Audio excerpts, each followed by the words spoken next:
মানুষকে এত ক্ষুদ্রার্থে নেবেন না। মানুষ এত বড় যে আপনি যদি মানুষ শব্দটি একবার উচ্চারণ করেন, যদি অন্তর থেকে করেন উচ্চারণ, যদি বোঝেন এবং উচ্চারণ করেন মানুষ, তো আপনি কাঁদবেন।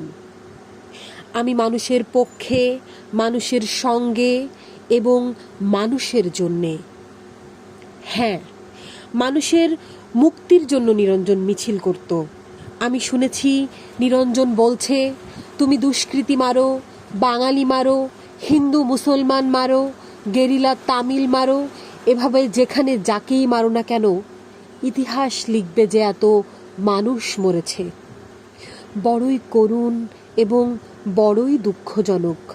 শক্তির সপক্ষে তুমি যারই মৃত্যু উল্লেখ করে উল্লাস করো না কেন, মনে রেখো মানুষই মরেছে।